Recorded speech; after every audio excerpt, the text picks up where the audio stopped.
آواز زندہ باد۔ آپ کا انعام ہے، لے جائیے۔ بہت ہی خوبصورت کلام پیش کر رہے تھے اور ظالمین امت کا تذکرہ کر رہے تھے فرعون کا۔ مجھے 4 مصرے یاد آ گئے کہ بھول مت جانا چمتکار ابھی رکھی ہے، بھول مت جانا چمتکار ابھی رکھی ہے، ٹیپو سلطان کی تلوار ابھی رکھی ہے، اور جو کرے دعویٰ خدائی کا انہیں بتلا دو، لاش فرعون کی لاچار ابھی رکھی ہے، لاش فرعون کی لاچار ابھی رکھی ہے۔ بہت مبارکباد پیش کرتا ہوں قاری ظہیر الدین صاحب کا۔ آئیے دوستو، اب اس کے بعد ہمارے مقررین میں ایک بہت پیارا نام قاری حضرت مولانا محمد اظہار صاحب قاسمی، نوجوان مقرر شعلہ بیان، میں ان سے التماس کرتا ہوں کہ وہ مائک پہ تشریف لائیں اور اپنے بیان سے سامعین کے قلوب کو منور فرمائیں۔ 4 مصروں کے حوالے سے میں آپ کا استقبال کرتا ہوں کہ نہ تانے بانے سے اور نہ ہی کارخانے سے، نہ تانے بانے سے اور نہ ہی کارخانے سے سکون ملتا ہے سجدے میں سر جھکانے سے، اور امیر شہر کی چوکھٹ ذلیل کرتی ہے، امیر شہر کی چوکھٹ ذلیل کرتی ہے، دعائیں ملتی ہیں سب کو غریب خانے سے۔ استقبال کیجئے حضرت مولانا محمد اظہار قاسمی صاحب۔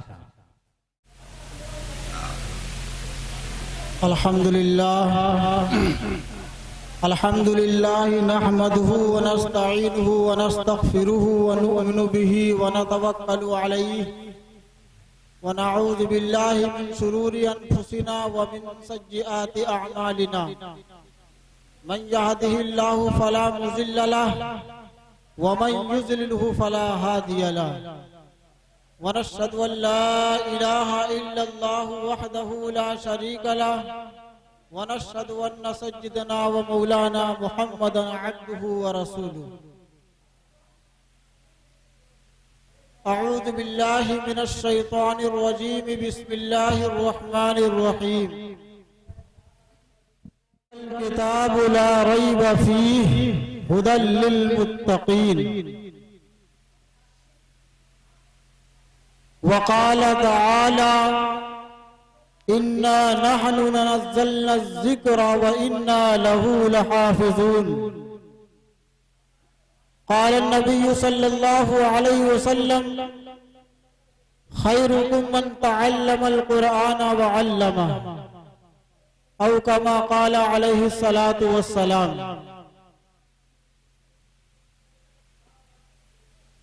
الہی رونق اسلام کے سامان پیدا کر،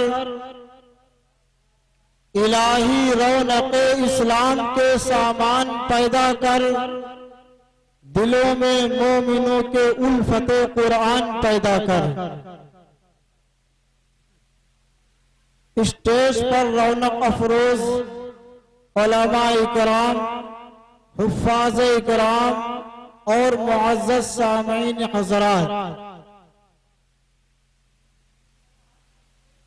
اللہ رب العزت کا بے پناہ احسان اور اس کا کرم ہے کہ اس نے ہم سب کو اس جلسے کی مناسبت سے یہاں پر جمع فرمایا۔ ابھی میں نے آپ حضرات کے سامنے قرآن کریم کی ایک آیت، 2 آیتیں اور نبی علیہ السلام کی ایک حدیث پڑھی ہے۔ دعا کیجئے کہ اللہ تعالی ان دونوں کی روشنی میں مجھے سچی اور صحیح باتیں کہنے کی اور اس پر ہم سب کو عمل کرنے کی توفیق نصیب فرمائے۔ حضرات، استاذ محترم حضرت مولانا عبداللطیف صاحب دامت برکاتہم ابھی بہت قیمتی نصیحتوں سے نواز رہے تھے، اور اس کے بعد انشاءاللہ تعالی استاذ محترم حضرت مفتی عزیر احمد صاحب دامت برکاتہم کا خطاب ہوگا۔ میں چند منٹ کے لیے آپ کے سامنے حاضر ہوا ہوں۔ آج کا یہ جلسہ عظمت صحابہ اور عظمت قرآن کے نام سے رکھا گیا ہے۔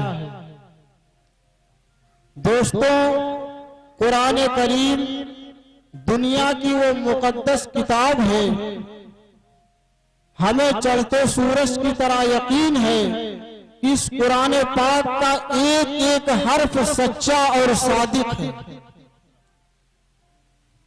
جس کے متعلق ارشاد ربانی ہے ذالک الکتاب لا ریب فیہ، کہ قرآن وہ کتاب ہے جس کے برحق ہونے میں، جس کے صادق ہونے میں کوئی شک و شبہ نہیں۔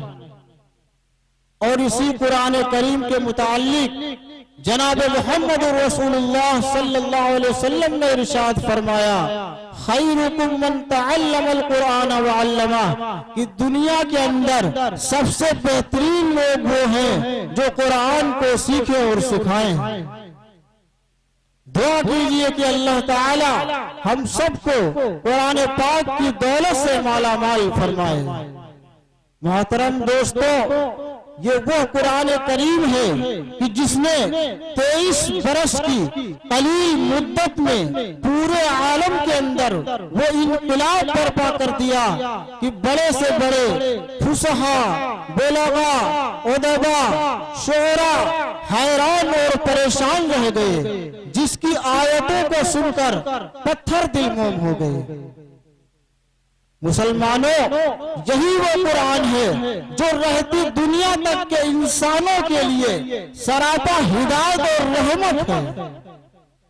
یہی وہ قرآن ہے جس نے رسول کی رسالت کو اعزاز بخشا۔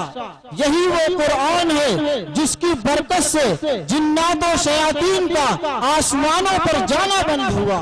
قرآن پاک کے نزول سے پہلے جنات اور شیاطین آسمان پر چلے جایا کرتے تھے اور فرشتوں کے درمیان جو باتیں ہوتی تھی ان کو سن کر وہ آتے تھے اور نجومیوں کو بتا دیتے تھے۔ لیکن میرے دوستو، جب قرآن کا نزول ہو گیا تو ان کا جانا آسمانوں پر بند ہو گیا۔ یہی وہ قرآن ہے جس کی بدولت محبوب حقیقی کی رضا نصیب ہوتی ہے۔ یہی وہ قرآن ہے جو سچائی اور امانت داری کا سبق دیتا ہے۔ یہی وہ قرآن ہے جس کی بدولت حضرت عمر فاروق رضی اللہ تعالی عنہ کو ایمان نصیب ہوا۔ یہی وہ قرآن ہے جس کی نظیر پیش کرنے سے ساری دنیا عاجز و قاصر ہے۔ یہی وہ قرآن ہے جس کا مثل پیش کرنے سے عرب کے بڑے بڑے فصیح اور بلیغ زبان دانی کا دعویٰ کرنے والوں نے اپنے گھٹنے ٹیک دیے۔ دوستو، یہی وہ قرآن ہے جس کی برکت سے اجلے چمن میں بہار پیدا ہوئی۔ یہی وہ قرآن ہے جس کی حفاظت کا وعدہ خود خالق کائنات نے فرمایا اِنَّا نَحْنُ نَزَّلْنَا الذِّكْرَ وَإِنَّا لَهُ لَحَافِظُونَ، کہ ہم نے اس قرآن کو نازل کیا ہے اور ہم اس کی حفاظت کریں گے۔ آسمانی 3 کتابیں اور ہیں، زبور جو حضرت داؤد علیہ السلام پر نازل ہوئی، توریت جو حضرت موسیٰ علیہ السلام پر نازل ہوئی، انجیل جو حضرت عیسیٰ علیہ السلام پر نازل ہوئی۔ اس کے علاوہ آسمان سے 127 صحیفے نازل ہوئے مختلف انبیاء کے اوپر، لیکن اللہ رب العزت نے کسی کی حفاظت کا وعدہ نہیں فرمایا۔ وہ جس کا وعدہ فرمایا وہ قرآن کریم ہے۔ اس سے یہ بات ثابت ہوتی ہے کہ قرآن کریم دنیا کی سب سے مقدس اور پاکیزہ کتاب ہے۔ لیکن آج کے اس نازک دور میں کچھ بیوقوف لوگ ایسے ہیں، کچھ احمق لوگ ایسے ہیں جو یہ کہہ دیتے ہیں کہ قرآن پاک کو رٹنا، قرآن پاک کو بے سمجھے پڑھنا بیکار ہے، بے سود ہے۔ میں نے خود سنا ہے لوگوں کو کہتے ہوئے کہ قرآن کو بے سمجھے پڑھنا بیکار ہے۔ دوستو، وہ لوگ نادان ہیں۔ امام ابو حنیفہ رحمۃ اللہ علیہ، آپ نے نام سنا ہوگا، بہت بڑے امام ہیں، تابعین میں سے ہیں، تقریباً 8 صحابہ کرام سے ان کی ملاقات ہوئی ہے، جس میں حضرت انس بن مالک رضی اللہ تعالی عنہ شامل ہیں۔ امام ابو حنیفہ رحمۃ اللہ علیہ ایک بہت بڑی شخصیت ہے، بہت بڑے فقیہ ہیں۔ میں ان کے متعلق روشنی نہیں ڈالنا چاہتا، کیونکہ آج کا جو یہ موضوع ہے وہ عظمت قرآن اور عظمت صحابہ کے متعلق ہے۔ انشاءاللہ اسی موضوع کے متعلق گفتگو ہوگی۔ امام ابو حنیفہ رحمۃ اللہ علیہ سے پوچھا گیا کہ بتاؤ آپ نے قرآن کو کیسا پایا؟ امام ابو حنیفہ رحمۃ اللہ علیہ عرض کرتے ہیں کہ ہم نے قرآن کریم سے 90,000 مسائل نکالے ہیں، 90,000 مسائل نکالے ہیں۔ امام احمد بن حنبل رحمۃ اللہ علیہ یہ بھی اپنے وقت کے بہت بڑے امام ہیں۔ پوچھا گیا کہ آپ نے قرآن کو کیسا پایا؟ امام احمد بن حنبل رحمۃ اللہ علیہ عرض کرتے ہیں کہ ہزاروں مسائل پر 4 جلدیں مکمل ہو چکی ہیں، لیکن قرآن کا معنی مکمل نہیں ہوا۔ امام غزالی رحمۃ اللہ علیہ اپنے وقت کے بہت بڑے عالم اور بہت بڑے ولی ہیں، ان سے پوچھا گیا کہ آپ نے قرآن کو کیسا پایا، ذرا قرآن کے بارے میں بتائیے۔ امام غزالی رحمۃ اللہ علیہ نے ایک عجیب بات ارشاد فرمائی، کہا کہ قرآن کریم اتنا آسان ہے کہ 7-8 سال کا بچہ اپنے سینے میں اتار لیتا ہے، اپنے سینے میں محفوظ کر لیتا ہے، اور قرآن کریم اتنا مشکل بھی ہے کہ اس میں 1441 سال سے علماء کرام غوطہ لگا رہے ہیں مگر موتیوں کو نہیں پا سکتے۔ یہ ہے قرآن کریم۔ امام احمد بن حنبل رحمۃ اللہ علیہ کا ایک مرتبہ خواب میں اللہ رب العزت کا دیدار ہوا۔ علماء نے لکھا ہے کہ امام احمد بن حنبل رحمۃ اللہ علیہ کو 99 مرتبہ خواب میں اللہ رب العزت کا دیدار ہوا۔ جب دیدار ہوا تو امام احمد بن حنبل رحمۃ اللہ علیہ نے پوچھا کہ اے اللہ، آپ کو سب سے زیادہ کون سی چیز پسند ہے؟ امام اللہ رب العزت نے فرمایا، احمد مجھے سب سے زیادہ قرآن کریم پسند ہے۔ اس کے بعد امام احمد بن حنبل رحمۃ اللہ علیہ نے پلٹ کر پھر پوچھا کہ اے اللہ، قرآن کے بارے میں آپ کا کیا حکم ہے؟ سمجھ کر پڑھا جائے تب تجھے پسند ہے یا بغیر سوچے سمجھے پڑھا جائے تب تجھے پسند ہے؟ اللہ رب العزت نے فرمایا کہ اے احمد، سمجھ کر پڑھے جب بھی مجھے پسند ہے، بغیر سوچے سمجھے پڑھے جب بھی مجھے پسند ہے۔ بندہ پڑھے تو صحیح۔ دوستو، قرآن کریم وہ عظیم اور مقدس کتاب ہے کہ جس کے ایک حرف پڑھنے کے اوپر بغیر سوچے سمجھے ایک حرف پڑھنے کے اوپر 10 نیکیاں ملتی ہیں، 10 گناہ معاف ہوتے ہیں، 10 درجے بلند ہوتے ہیں۔ اور کچھ لوگ نادان ایسے کہہ دیتے ہیں کہ بغیر سوچے سمجھے پڑھنا بیکار اور بے سود ہے، یہ لا علمی ہے، یہ کم علمی کی وجہ سے کہہ دیتے ہیں۔ اللہ تعالیٰ ان کو دین کی سمجھ عطا فرمائے، قرآن کی عظمت ان کے دلوں کے اندر بٹھائے۔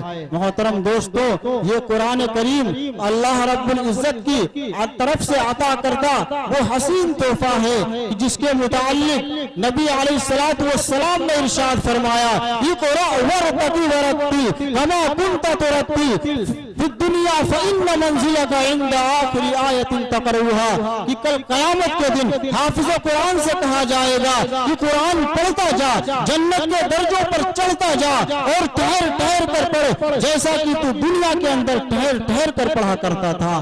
بس تیرا مقام اور ٹھکانہ وہی ہے جہاں تو آخری آیت پر پہنچے۔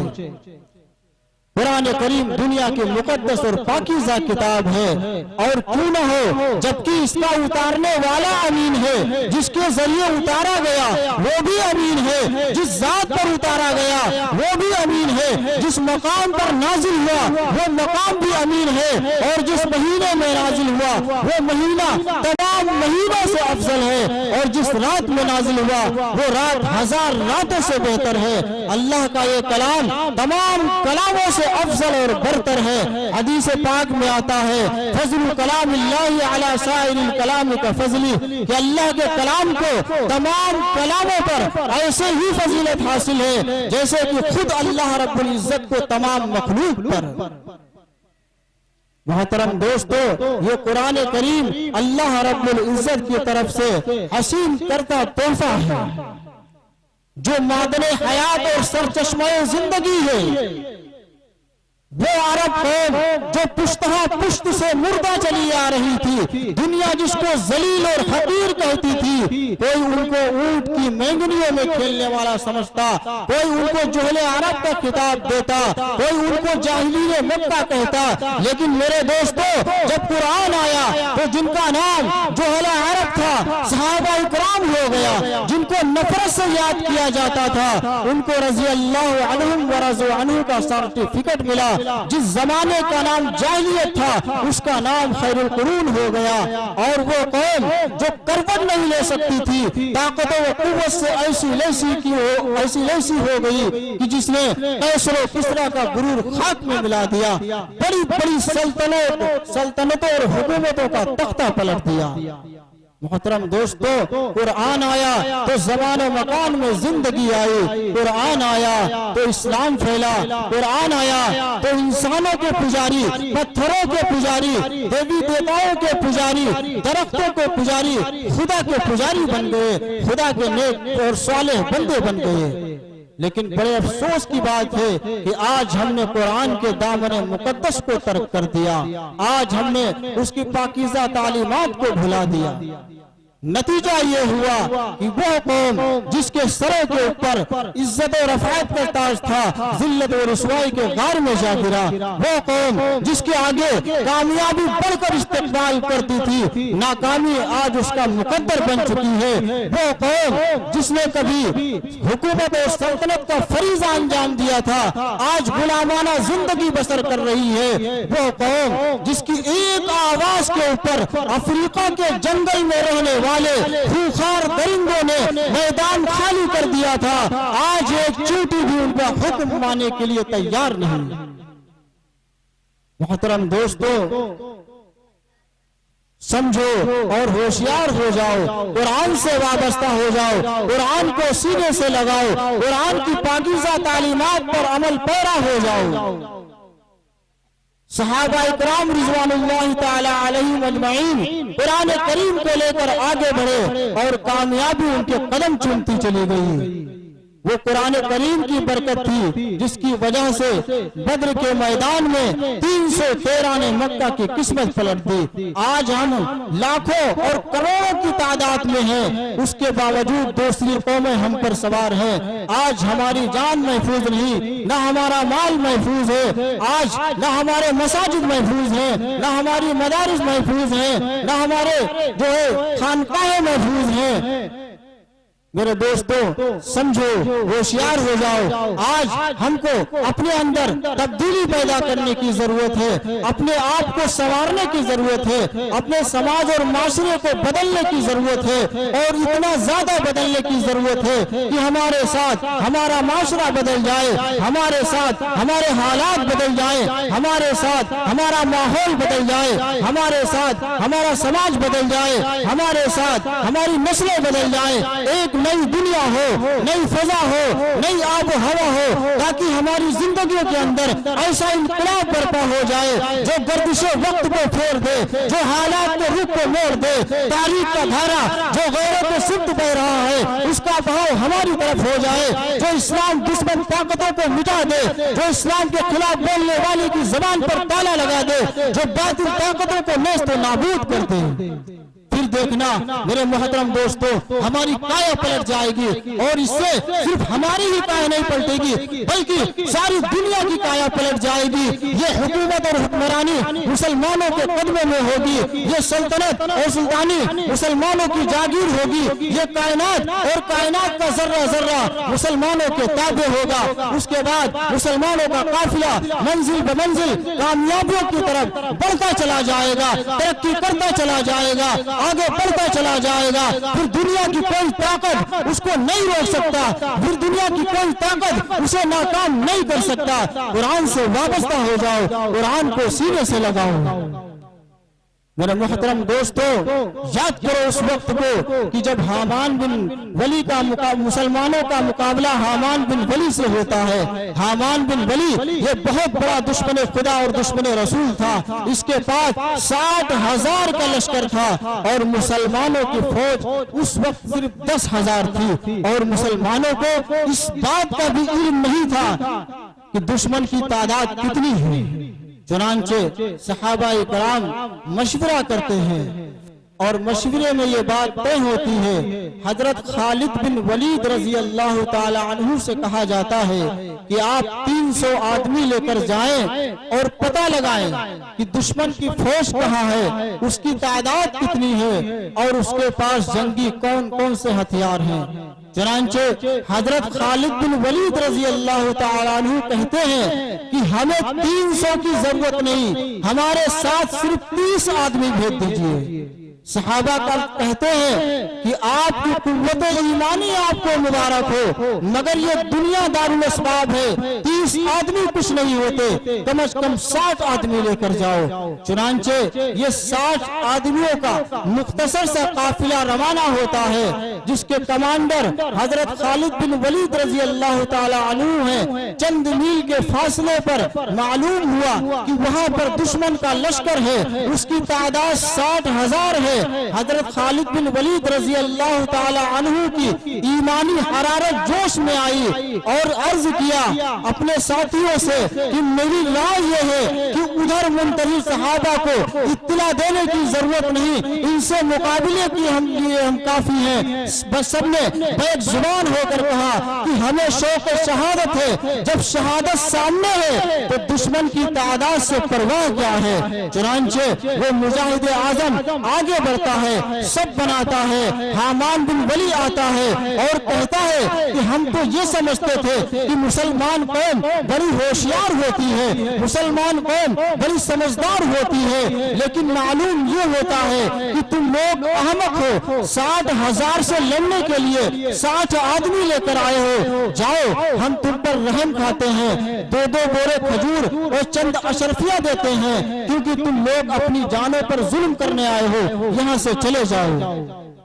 مسلمانوں، غور کرنے کا مقام ہے۔ حضرت خالد بن ولید رضی اللہ تعالیٰ عنہ آگے بڑھتے ہیں اور کہتے ہیں، حامان بن ولی سے کہتے ہیں کہ تو واعظ بن کر آیا ہے یا کمانڈر بن کر آیا ہے، تیرے اندر لڑنے کی طاقت اور قوت نہیں ہے، تو بزدل ہے۔ اس للکار کو سن کر حامان بن ولی جوش میں آ جاتا ہے اور اپنی فوج کو حکم دیتا ہے کہ پکڑ لو ان 60 آدمیوں کو۔ چنانچہ 60 صحابہ کرام کے اوپر 60,000 کا حملہ ہو جاتا ہے۔ راوی بیان کرتا ہے کہ وہ 60 صحابہ کرام اس مجمع کے اندر گھستے ہوئے تو نظر آئے، اس کے بعد نہیں پتا چلا کہ وہ کہاں ہیں، سوائے تلواروں کی چمک اور کھچا کھچ کے کچھ نظر نہیں آتا تھا۔ محترم دوستو، تاریخ شاہد ہے، زمین اور آسمان گواہ ہے کہ صرف 3 گھنٹے کے اندر جنگ کا فیصلہ ہو جاتا ہے کہ 60 نے 60,000 کا منہ پھیر دیا۔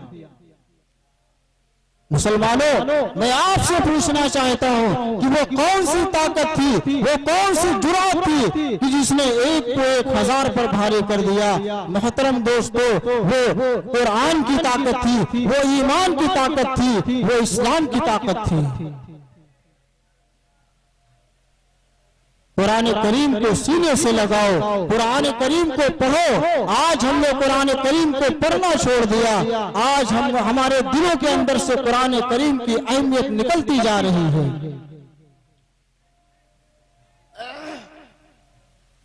ابھی آپ نے سنا ہوگا کہ کچھ دن پہلے ایک شخص نے یہ آواز اٹھائی تھی، جس کا نام لینا بھی میں گوارا نہیں کرتا، ملعون وسیم رضوی۔ اس خبیث وسیم رضوی نے سپریم کورٹ کے اندر یہ یاچکا دائر کیا تھا، سپریم کورٹ کے اندر یہ درخواست دی تھی کہ قرآن کریم سے 26 آیتوں کو نکال دیا جائے۔ جبکہ قرآن کریم کی حفاظت کا وعدہ اللہ نے فرمایا ہے، اور جس چیز کی حفاظت کا وعدہ اللہ کر لے پھر دنیا اور دنیا کی ساری طاقت مل کر کے اس کو نہیں ختم کر سکتی، اس میں تبدیلی نہیں کر سکتی۔ آج سے 1450 سال پہلے جس طرح قرآن لوح محفوظ سے اترا تھا آج ویسے بھی قائم ہے، اس میں ایک زبر اور ایک پیش کی بھی تبدیلی نہیں ہو سکی۔ اس طریقے کے بہت سارے لوگوں نے جو ہمیشہ اس مخالفت کی ہے، تبدیلیاں کرنے کی بات کی ہے، لیکن آج تک وہ نہیں کر سکے، اور انشاءاللہ تعالی قیامت تک قرآن کریم میں تبدیلی نہیں ہو سکتی۔ میرے محترم بزرگوں دوستوں، آج ہم جگہ جگہ ستائے جا رہے ہیں، پریشان کیے جا رہے ہیں، آخر اس کی وجہ کیا ہے؟ اس کی وجہ یہی ہے کہ یہ ہماری کوتاہیاں ہیں، یہ ہماری بدعملیوں کا نتیجہ ہے۔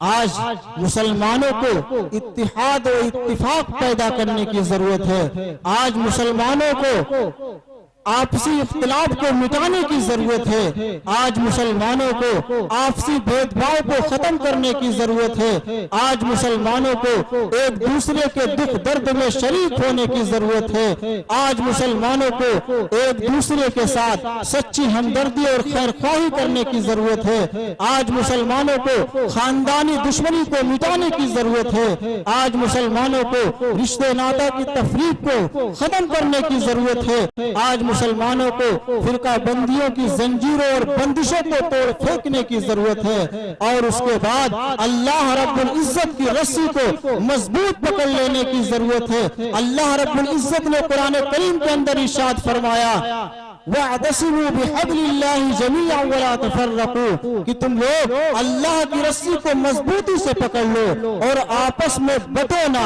آپس میں تقسیم نہ ہو۔ آج ہم آپس میں بٹ چکے ہیں، آپس میں تقسیم ہو چکے ہیں، آج ہم فرقوں میں بٹ چکے ہیں، ہم قبیلوں میں بٹ چکے ہیں، ہم خاندانوں میں بٹ چکے ہیں۔ اس وجہ سے ہمارا پاور، ہماری طاقت کمزور ہو چکی ہے۔ مسلمانوں سمجھو اور ہوشیار ہو جاؤ، اتحاد و اتفاق پیدا کرو اپنے صفوں کے اندر اور اپنے خاندانوں کے اندر اور اپنی برادری کے اندر، اتحاد و اتفاق پیدا کرو، ایک پلیٹ فارم پر جمع ہو جاؤ، کیونکہ ہمارے بزرگوں نے جو مثال دی ہے اس ہاتھ کے اندر جب تک یہ پانچوں انگلیاں صحیح سالم ہیں اس وقت تک اس کی طاقت محفوظ ہے، اس کی طاقت باقی رہے گی۔ اس ہاتھ سے جس چیز کو پکڑ لیا جائے گا اس کو کوئی چھوڑا نہیں سکتا، لیکن اگر ان 5 انگلیوں میں سے کسی ایک کو کاٹ دیا جائے، کسی ایک کو جدا کر دیا جائے تو ہماری اس کی طاقت کم ہو جائے گی، اس کا پاور ختم ہو جائے گا۔ آج ہم آپس میں بڑھ چکے ہیں، اس لیے ہم جو ہماری آواز میں کوئی دم نہیں رہا، آج ہمارے پاس کوئی پاور نہیں رہا۔ اس لیے یہ بہت ضروری ہے کہ ہم اتحاد و اتفاق پیدا کریں اور اپنا رشتہ اللہ تعالی سے مضبوط کریں۔ آج ہمارا رشتہ اللہ سے کمزور ہو چکا ہے، آج ہمارا رشتہ رسول اللہ سے کمزور ہو چکا ہے۔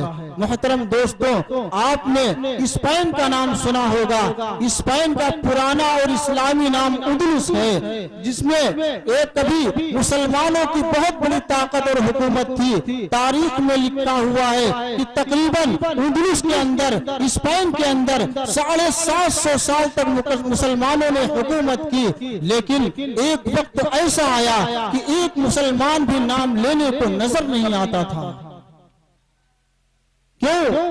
اس لیے کہ جب تک وہاں کے مسلمانوں کا رشتہ اللہ سے مضبوط رہا، کتاب اللہ سے مضبوط رہا، مدارس اسلامیہ سے مضبوط رہا، علماء کرام سے مضبوط رہا، مفتیان اعظام سے مضبوط رہا، اس وقت پر وہاں کے مسلمانوں کے اوپر اللہ رب العزت کی طرف سے انعام و اکرام کی بارشیں ہوتی رہی۔ لیکن جب ان کا رشتہ اللہ سے کمزور ہو گیا، رسول اللہ سے کمزور ہو گیا، تو ان کے اوپر اس طرح تباہی آئی کہ نہ صرف یہ کہ مسلمانوں کو بے گھر کیا گیا بلکہ مسلمانوں کو زندہ زمین میں دفن کر دیا گیا۔ زندہ آگ کے اندر جلا دیا گیا، ہزاروں مسلمانوں کو اپنا مذہب چھوڑنے پر مجبور کر دیا گیا، جبکہ اللہ تعالیٰ کا وعدہ ہے وَأَنْتُمُ الْأَعْلَوْنَ إِن كُنتُم مُؤْمِنِينَ کہ اے مسلمانوں تم ہی سربلند رہو گے، تم ہی کامیاب رہو گے، بشرطے کہ تم سچے پکے مسلمان اور مومن بن کے رہو۔ محترم دوستو، میں آخری بات عرض کر رہا ہوں، یاد رکھو کہ اگر کامیابی اور کامرانی چاہتے ہو،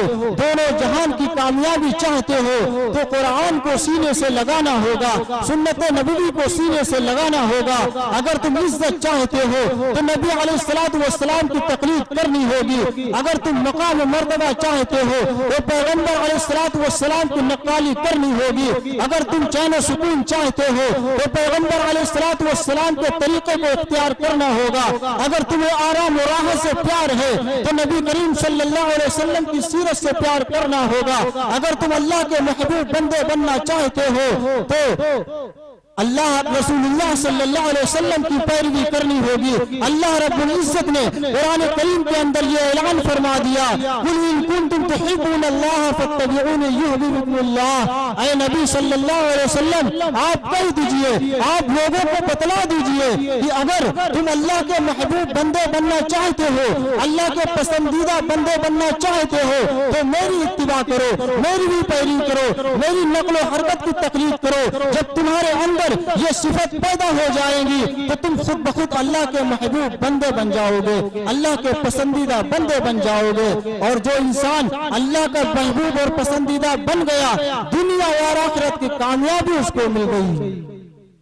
کہنے کا مقصد یہ ہے کہ انسان جہاں کہیں بھی ہو، جس حال میں بھی ہو، پیغمبر علیہ السلام کا اتباع کرنا ہوگا، پیغمبر علیہ السلام کی تقلید کرنی ہوگی، پیغمبر علیہ السلام کے طریقے کو اختیار کرنا ہوگا۔ جب تک تم پیغمبر علیہ السلام کے طریقے پر چلتے رہو گے، آگے بڑھتے جاؤ گے، ترقی کرتے جاؤ گے، رفعت و بلندی کے منازل طے کرتے جاؤ گے، پھر دنیا کی کوئی طاقت تمہاری چمکتی ہوئی تقدیر کو نہیں بدل سکتی۔ لیکن یاد رکھو، جس دن تم نے پیغمبر علیہ السلام کے طریقے سے روگردانی کی، پیغمبر علیہ السلام کے اسوہ حسنہ کو ٹھکرایا، وہی دن تمہاری بدقسمتی کا پہلا دن ہوگا۔ اس لیے میرے محترم بزرگوں دوستو، جو شخص نافرمان ہوتا ہے وہ نااہل ہوتا ہے، جو سنت کو چھوڑتا ہے وہ نامراد ہوتا ہے، جو سنت سیرت نبوی کو ٹھکراتا ہے وہ شیطان ہوتا ہے۔ آپ تاریخ اٹھا کر دیکھ لیجئے، اس دنیا کے اندر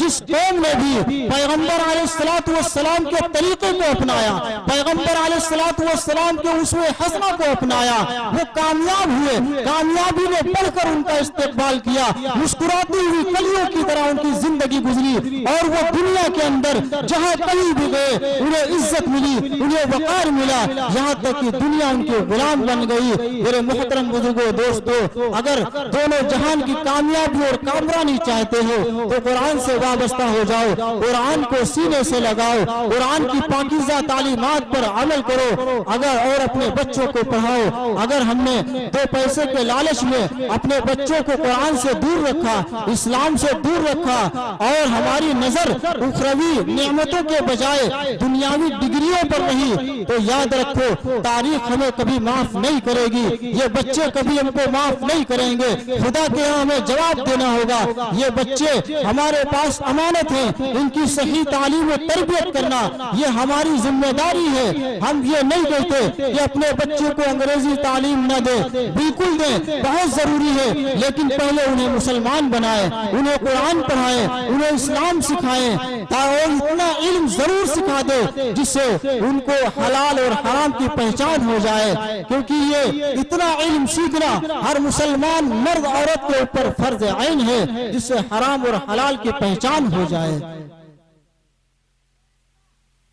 دعا کریں کہ اللہ رب العزت ہم سب کو ان تمام باتوں پر عمل کرنے کی توفیق نصیب فرمائے، آمین۔ میں مبارکباد پیش کرتا ہوں مولوی محمد زہیر صاحب کو اور ان کی پوری ٹیم کو، جنہوں نے اس بزم کو سجانے کے لیے بڑی محنتیں کی ہیں، کئی روز سے برابر محنت کر رہے ہیں، اور ان کی پوری ٹیم کو میں مبارکباد پیش کرتا ہوں، جنہوں نے مالی اور جانی اور وقتی ہر طریقے سے اس بزم کو سجانے کے لیے محنت کی ہے، اللہ تعالیٰ ان کی عمروں میں برکت نصیب فرمائے، اللہ تعالیٰ ان کے علم میں اضافہ فرمائے، اللہ تعالیٰ ان کے گھروں کے اندر خیر و برکت نازل فرمائے۔ دعا کرے کہ اللہ رب العزت ہم سب کو عمل کی توفیق نصیب فرمائے۔ آمین۔ وآخر الدعوانا الحمدللہ رب العالمین۔